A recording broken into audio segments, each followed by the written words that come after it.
આંબેડકર સંદેશ ભૂમિ બૌદ્ધિક સંસ્થા ધુલિયા ખાતેથી ડોક્ટર આંબેડકર અસ્થિ કલશ રથયાત્રા સુરત ખાતે તારીખ 21મી ના રોજ સવારે 11 કલાકે છત્રપતિ શિવાજી મહારાજ પ્રતિમા સારા દરવાજા ખાતે આવી રહી છે.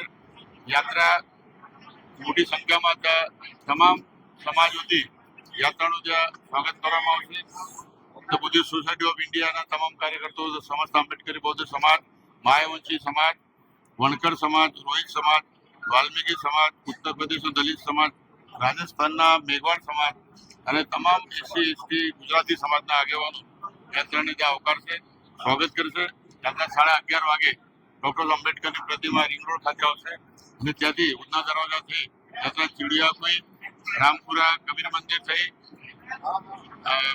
કલશ આપણા બાબા સાહેબ જે આવેલા હતા 1917માં તે સૈયદપુરા ખાતે જશે.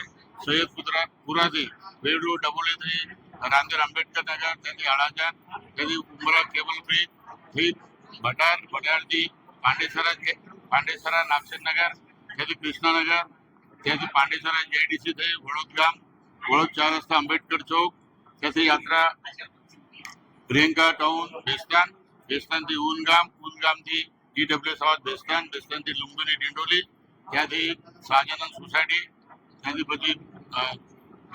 ત્યાંથી સીધો મહાદેવનગર, શ્રી બુદ્ધિવાર, ત્યાંથી યાત્રા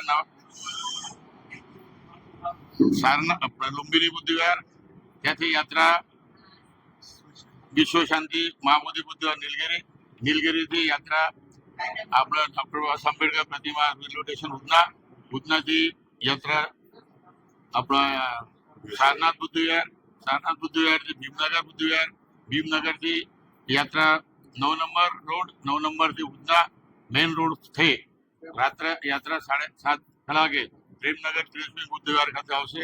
ત્યાં રાત્રિ રોકાણ અને સભાને સંબોધિત કરવામાં આવશે અને બીજા દિવસે 8 વાગે સવારે બાબા આંબેડકરની પ્રતિમાની ફુલાર કરી અસ્થિ કલશ યાત્રા વડોદરા સંકલ્પ ભૂમિ જવા રવાના થશે. યાત્રા નીકળવાનું મુખ્ય કારણ શું છે? બાબા સાહેબ આંબેડકરના વિચાર જન સુધી પહોંચે. અમે પિતાજી બાબા સાહેબને જોઈ નહીં શક્યા, અમારા સમાજ યા તમામ જનતા બાબા સાહેબ અસ્થિ કલશનું દર્શન કરી પોતાને ધન્ય સમજે અને બાબા સાહેબ આંબેડકરના વિચારો સાથે જોડાયેલ રહે. બાબા આંબેડકરના વિચાર ઘર ઘર સુધી પહોંચે, આ પવિત્ર ઉદ્દેશ અને નવી પેઢીને બાબા સાહેબ શું છે, એમના અસ્થિનું શું મહત્વ છે, બાબા સાહેબ કેવા હતા એ બાબતની જાણકારી આ યાત્રા દ્વારા લોકોને કરવામાં આવશે.